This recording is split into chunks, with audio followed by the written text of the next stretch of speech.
Yo, what's up? Welcome back to another episode of the Swiss College Football on Thursday night. We got two games. Gonna go through both of them in this video. Let's go. Quick announcement. Due to popular demand, I'm bringing back the daily betting report posts that I used to do. If you've been around, you already know what that is.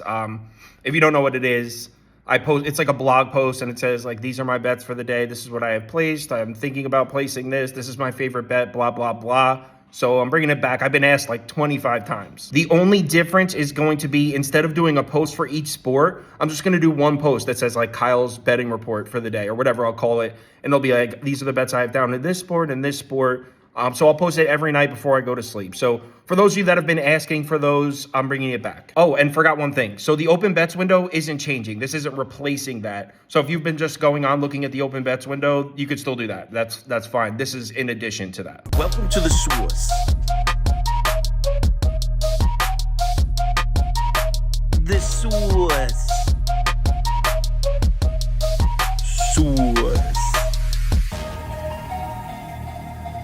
Hey, get the Swiss. First up, Georgia State on the road at Marshall. The Thundering Herd is laying 9 points or 8.5, depending on your sportsbook. Total sitting at 51.5 pretty much across the board. Let's take a quick look at the pie charts. And according to this data, I mean, action was coming in on the Georgia State side, but sharp action was on Marshall. Now it looks like action's coming in pretty split even. Sharp action slightly leaning towards Georgia State. Take this data with a grain of salt. It's all over the place.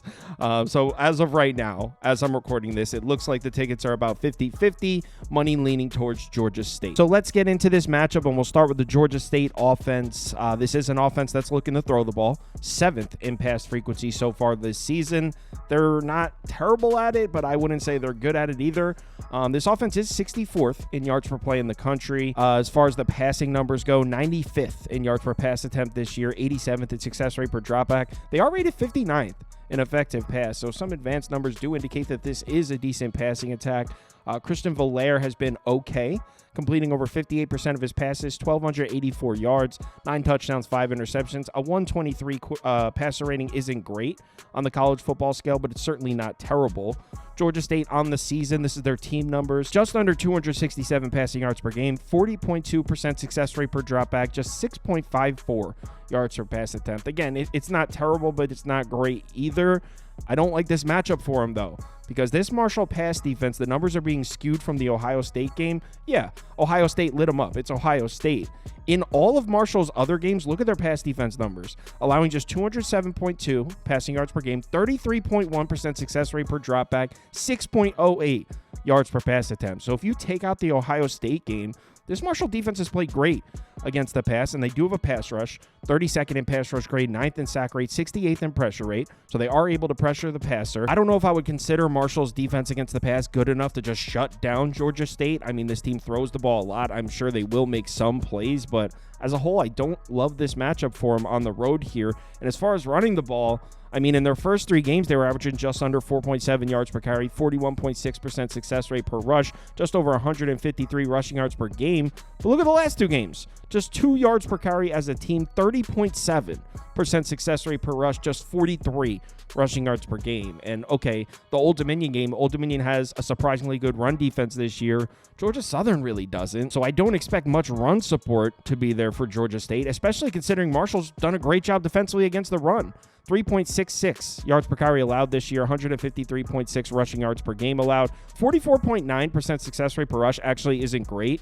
The strength of this Marshall defense is the pass defense, but they've been decent against the run too. Look, I really don't like this Georgia State offense. Everyone's looking at that Vanderbilt game. They upset Vandy, right? I mean, I think that was more a poor defensive performance from Vanderbilt as it was an amazing offensive performance from Georgia State. If you take out that one data point, this offense hasn't really given us much in terms of hope. So on the road at Marshall here against a Marshall defense that's been pretty solid all season, really don't like the spot for them. I think they should struggle to move the ball in this one.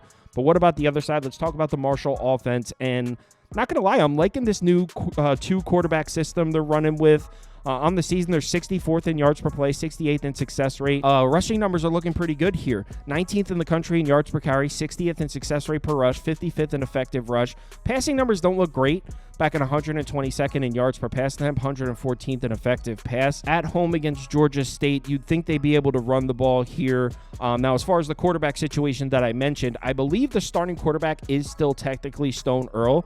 And he has, not terrible numbers, but not great. 54.8% completion, 634 yards, 7 touchdowns, 2 interceptions, a 117.7 passer rating. Obviously, those are not electric numbers, but since they started mixing in Braylon Braxton the last couple of games, here are his passing numbers, but he also runs. He had a game with like 150 yards and 2 rushing touchdowns as well, Braylon Braxton. But in the last 2 games when they started mixing Braylon Braxton in, they're averaging 37.5 points per game. Granted, 52 of those points came against App State. But the offense as a whole doesn't look bad at all. Averaging over 6 yards per play, 43.3% success rate. And honestly, they should be 2-0. They beat the hell out of Appalachian State. After that, the only reason they lost is Georgia Southern had that miracle comeback. They were up like 23-6 or something. Georgia Southern had a wild miracle comeback win at the end there. So since they started mixing Braxton into the offense, this Marshall team could very easily be 2-0. Now, we do have to give some credit to Georgia State's pass defense. They definitely seem to have shored things up recently. Through 3 games, it was looking pretty bad. Granted, they played Georgia Tech and Vandy. They were allowing over 9.1 yards per attempt, almost 45% success rate per dropback. In the last 2 games against Georgia Southern and Old Dominion, might be because the competition has dropped, they're allowing just 6.1 yards per pass attempt, 43.7% success rate per dropback. Not that I think this is a good pass defense at all, but I don't think the Marshall passing attack is anything that should really scare us. This Marshall team wants to run the ball. And if you remove the Ohio State game, because honestly, it's Marshall on the road in Columbus. What are we going to learn from a date? Obviously, they're going to get their asses beat. That's not going to teach us much about this Marshall team. So if you take that Ohio State game out, they've done a great job running the football. In those other games, minus Ohio State, they're averaging 5.93 yards per carry, 46% success rate. Yeah, Stony Brook's in there, but you know what? Western Michigan's defense is also pretty bad, and Appalachian State too. But there's a Virginia Tech game in there. So Marshall has been running the ball well, and if you're thinking, oh, these are some bad defenses up there, what do you think Georgia State is? In their last 2 games against Georgia Southern and Old Dominion, Georgia State's allowing 5.46 yards per carry and 46.2% success rate per rush. So this is not a good run defense. It's struggling recently with not even the toughest of opponents. I like Marshall to run the ball all over Georgia State. And honestly, Marshall's pass protection has been pretty good. So even though I don't really like this Marshall passing attack, they should be able to throw the ball on them too with Stone Earl or Braylon Braxton if they want to. So I like the matchup for Marshall's offense. Don't like the matchup for Georgia State's offense. In fact, as I said, I think that Vanderbilt upset is painting an incorrect picture of what this Georgia State team is. Keep in mind, this is a brand new coaching staff with all new pieces from the transfer portal brought in from everywhere. And yeah, we are getting to the second half of the season where maybe we can see them start coming together, but this is not a team I believe in. 8.5 points is a lot to lay with a Marshall team that isn't that great, but I do like how they're mixing both quarterbacks in. I think they win by double digits, so it'll be Marshall minus the 8.5 here. Next game. We got an ACC matchup up next. Boston College on the road in Blacksburg to play Virginia Tech. Vatech is now laying 7.5, so this line's been on the move because it was at 6.5 last night. Total sitting at 48.5 pretty much across the board. Let's take a quick look at the pie charts, and according to the data, tickets are coming in pretty 50-50, but money coming in heavily on the Virginia Tech side. Over 75% of the money on Virginia Tech. As I always say, take this data with a grain of salt. So let's talk about this matchup, and we'll start with the Boston College offense. Maybe not quite what we expected so far this season. Just 99th in yards per play, 80th in success rate. Rushing numbers, 97th in yards per carry, 101st in success rate per rush. They are still sitting at 48th in effective rush. Passing numbers are improving, though, and we'll talk about that in a second. Castellanos getting a little more efficient throwing the ball. On the season, they're 55th in yards per pass attempt, 36th in success rate per dropback, back at 83rd in effective pass. Here are Castellanos' numbers on the year. Keep in mind he did miss a game. 983 yards, 9.8 yards per attempt, 12 touchdowns, 4 interceptions, D+ turnover-worthy play rate, and that's kind of the issue with Castellanos. Keeps putting the ball in harm's way. But as I said, in the last 3 games Castellanos played in, the Boston College passing attack was looking efficient. 214.3 yards per game, 8.73 yards per attempt, 46.3% success rate per dropback. Those are nice looking passing numbers, and it's not like they played against nobody. Missouri, Michigan State, Virginia. 3 solid well, Michigan State maybe not a solid defense, but they're overperforming. They're not a bad defense. So the last 3 games Castellanos played in, Boston College had a passing attack working. Now, he did throw 4 interceptions in these 3 games. So again, turnover-worthy plays is the problem here with Castellanos. But as far as developing as a passer, which is what we were looking for this year from Castellanos, he really is. He's becoming quite the efficient passer. So how does he match up against Virginia Tech's defense? Well, on paper, the Va Tech defense looks pretty excellent. 44th in the country in yards per play, 62nd in success rate, 47th in PPA. Solid numbers against the run, solid numbers against the pass. They're sitting at 41st in DFEI. The thing is, when it comes to Virginia Tech's secondary, when it comes to their pass defense, I have questions. Check this out. So in their games against Marshall, Old Dominion, and Stanford, and you might be thinking, Kyle, why did you include Stanford in this graphic? It's because Ashton Daniels didn't play in the Virginia Tech game. So that was against Stanford's backup quarterback. So in these 3 games, Virginia Tech, elite numbers against the pass. 4 yards per pass attempt allowed, 21.5% success rate per dropback, 101 passing yards per game. Elite numbers against the pass. Look at their numbers in their other 3 games against Vanderbilt, Rutgers, and Miami. 267.3 yards per game, 54.8% success rate per dropback, 10.57 yards per attempt allowed. So they got cooked in these 3 games. And if it was just Miami, I'd say, okay, Cam Ward, that's an electric passing attack. Vanderbilt, I mean, all right, maybe it was the opener. Maybe we can cut him a little bit of slack for Diego Pavia in the opener. But Rutgers, you let Callie McManus cook on you. So I am a little concerned here.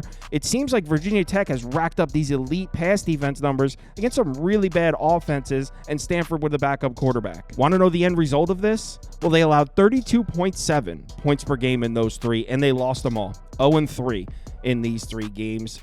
So yeah, safe to say that's a little bit concerning. Is this Virginia Tech pass defense good or not? It's looking like whenever they see a half-decent quarterback, they're not looking very good. Now, we do have to give them credit. They have a pass rush. They're 6th in the country in pressure rate, 2nd in sack rate, 10th in pass rush grade. They got that kid, Powell Ryland. He's got 7 or 8 sacks already. Definitely an NFL kid. So they do have a pass rush. How is that going to affect Boston College here? Well, the Boston College pass protection has been just okay. 73rd in pressure rate, allowed 70th in sack rate. So I do expect Castellanos to see some pressure in this one, and that puts us in a bit of a situation here. Look at Castellanos' splits when pressured. Turnover-worthy play rate goes to an F. He puts the ball in harm's way. Look at yards per attempt, A+. So he either makes a huge play or turns it over. So that really makes making a prediction tough here. He either makes a big play or turns the ball over. Those are 2 pretty extreme ends of the spectrum. Personally, I do have some faith in the way Castellanos has been playing recently. We look at his numbers from his last 3 games. I think he will be able to throw the ball on Virginia Tech. Now, I am a little bit worried about the Boston College run game. Through 2 games, it was looking great. 5.91 yards per carry, 41.9% success rate, over 286 rushing yards per game. Yeah, one of those games was against Duquesne, but the other one was Florida State. At the time, we were like, oh man, Boston College is for real. We didn't realize that Florida State was absolute piss at the time. But through 2 games, it was looking pretty good. Look at their rushing numbers as a team from the 4 games since. It doesn't look good here. Just 2.92 yards per carry as a team, 37.2% success rate per rush, under 96 rushing yards per game. And I mentioned before how I think this Virginia Tech pass defense is a little fraudulent. I would not say the same about their run defense. It's been pretty consistent. It's not excellent, but they're allowing 4.31 yards per carry as a team on the season, 41.6% success rate per rush. Pretty average looking numbers. We saw some good performances from them. They shut Rutgers' run game down, which Monangai, that's a tough rushing attack to stop. So I think this Virginia Tech defensive front is actually pretty good. As far as making a prediction on this side, I mean, it really comes down to your opinion of Castellanos, because I think Boston College may struggle to run the ball, but the opportunities are going to be there for Castellanos to make big plays through the air. Turnovers are a problem, but if you are a believer in Castellanos, he should have plenty of opportunities here. I personally like what I've seen from him recently. The last few games he's been out there. As long as he's healthy, I like Boston College to make some plays here offensively. Now let's flip it over to the other side and take a look at the Virginia Tech offense. Just like Boston College, they have an athletic mobile quarterback. They're 38th in run frequency this season. Rushing numbers are looking pretty good. 42nd in yards per carry, 81st in success rate per rush, 31st in effective rush. Offense as a whole is sitting at 44th in OFEI. I gotta say, Drones developing as a passer, not really going quite as planned. On the season, he's got 1,155 yards, 7.3 yards per pass attempt, 8 touchdowns, 4 interceptions. I mean, he hasn't been bad. The problem is he just went off in that Stanford game. 201 yards passing, 10.6 yards per attempt, 50% success rate per drop back. He looked excellent, very efficient against a very bad Stanford pass defense. And in the 4 games before that, against Marshall, Old Dominion, Rutgers, Miami, just 5.9 yards per pass attempt, 34.2% success rate per drop back, under 158 pass yards per game. So as a whole, this Virginia Tech passing attack hasn't been very good at all. Now, maybe if you're a believer in Kyron Drones, you can point at that Stanford game and say, hey, he went into the bye week on a positive note. He's coming into this one with some confidence as a passer. He brings some momentum with him. I mean, I'm not saying it's a crazy thought, but as a whole, based on what we've seen, Drones, not the most efficient thrower of the ball. Now, we do have to point out, though, Boston College has struggled against the pass in their last 2 road games against Missouri and Virginia, allowing 241 yards per game, 48.3% success rate per dropback is not good, 8.3 yards per attempt. But in terms of throwing the football, in terms of a passing attack, both Missouri and Virginia have been better than Virginia Tech. In fact, Virginia Tech's all the way back at 88th in effective pass. So Boston College has struggled in their last 2 road games to defend the pass, but on paper, Virginia Tech should be their easiest opponent in that department. Remember, this is a Virginia Tech offense that wants to run the ball, and let's give Boston College some credit. They've been great in terms of defending the run this year.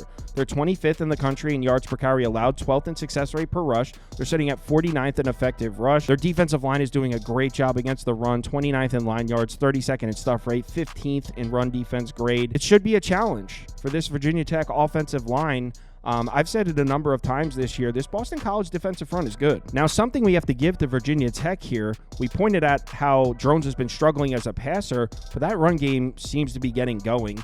Since week 3, in their last 4 games, they're averaging over 203 rushing yards per game, 5.58 yards per carry, 42.7% success rate per rush. But if we're being honest, look at the opponents. Old Dominion, Rutgers, Stanford. I mean, those are not great. Well, Old Dominion's actually a solid defense against the run for Sunbelt standards. But Miami is the only defense on there that's really impressive. Boston College has been great against the run all year. They're allowing just 3.13 yards per carry on the season, 33% success rate per rush, 105 rushing yards allowed per game. So I really don't like this matchup for Virginia Tech offensively, which is why, now that it's over 7, the only way I could go here is Boston College. The reason I'm a little hesitant to pull the trigger on it, well, there are 2 reasons. Number 1, Castellanos' health. I mean, this dude's been banged up. He's a guy that relies on his athleticism to get outside the pocket and make plays. So how healthy is he? That's number 1. Number 2, turnovers. I mean, there's such high variance with a quarterback like Castellanos, who makes huge plays and also makes huge mistakes.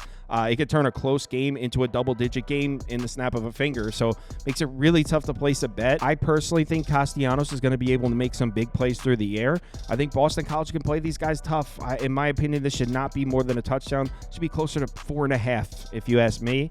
So it'll be Boston College for me. I haven't bet it yet, but now that it's over 7, how could I not?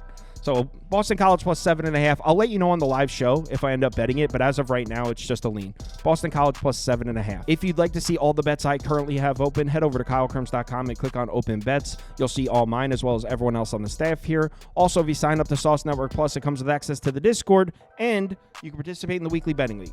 $150 on one of these trophies go to the winner every single week. So if you're interested, head over to the website and sign up. Let's have ourselves a nice college football Thursday night. Please remember to bet responsibly. Talk to you in the Discord.